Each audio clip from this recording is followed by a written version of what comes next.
Hey Archery Talk, this is Lucas and it is time for my long-term review of the Xpedition XLite 32.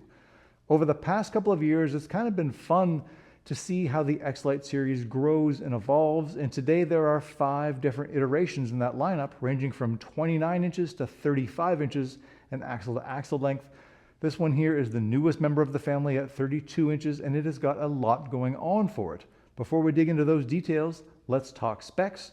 This bow has an axle-to-axle length of 32 inches, a 6-inch brace height, a 342 feet per second rated speed, draw lengths ranging from 25 to 30.5 inches, and an MSRP of $1,900.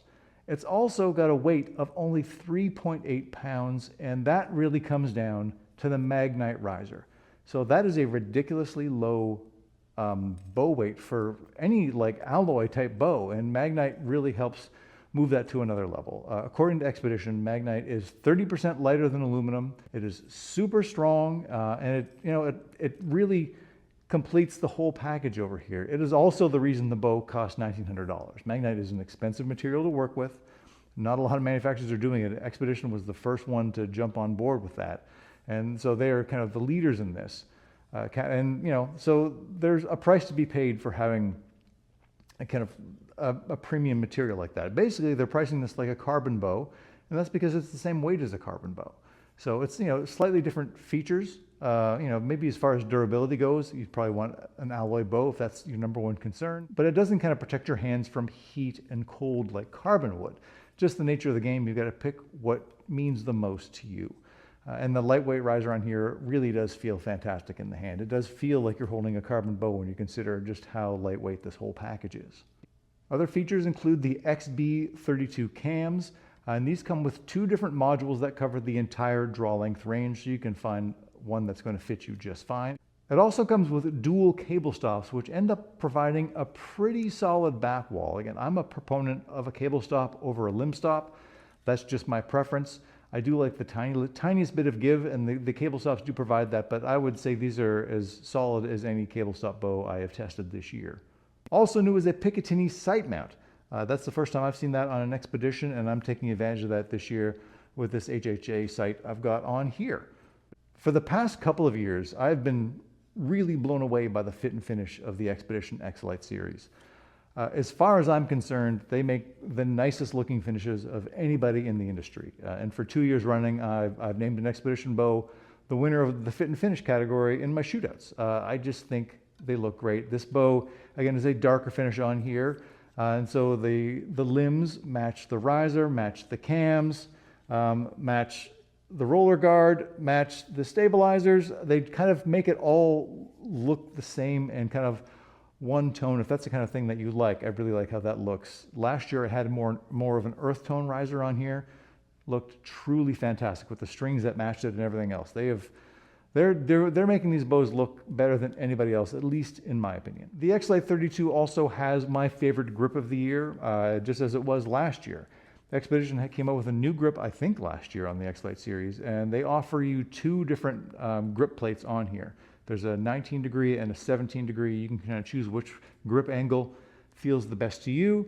And it's just overall a fantastic feeling grip. It's fairly narrow at the throat, which is right in my wheelhouse. It just feels right in my hand, and it is exactly what I'm looking for out of a bow grip.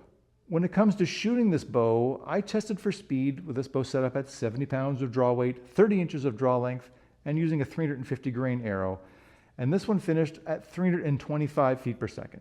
That is only 9 feet per second slower than the fastest bow in the competition, and this one actually did finish 6th of 6 bows in that regard. But only 9 feet per second separating first from last is a pretty insignificant amount. The kicker, though, is that 325 foot per second mark is 17 feet per second short of its advertised speed, and that was the largest gap of any bow I tested this year.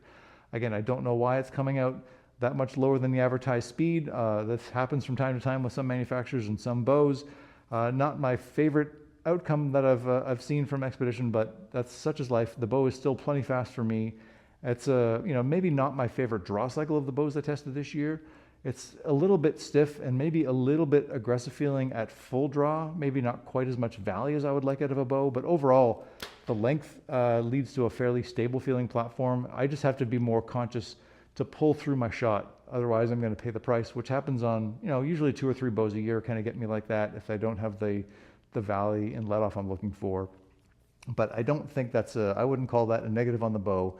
It just maybe doesn't shoot somebody who shoots like I shoot. Your mileage is obviously going to vary quite a bit.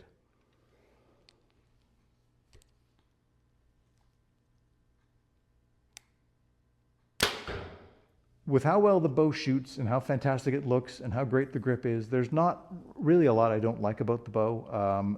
The major downfall for me is going to be the price tag. At $1,900, this is about 400-ish to 500-ish more than the average bow I'm testing this year, which is not an insignificant amount. It is maybe slightly less than Hoyt and PSE's kind of flagship level carbon bows.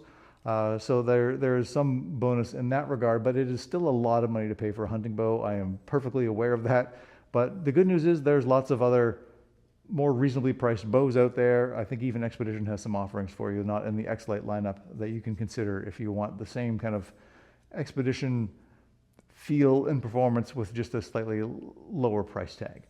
The bottom line is if you were looking for a fantastic looking, supermodel, good looking bow, with a grip that I think is the best in the industry, do yourself a favor and head to your local Xpedition dealer and test out an XLite 32 for yourself. Archery Talk, thank you so much for watching. Please like, share, and subscribe. It helps the channel an awful lot, and we'll see you soon.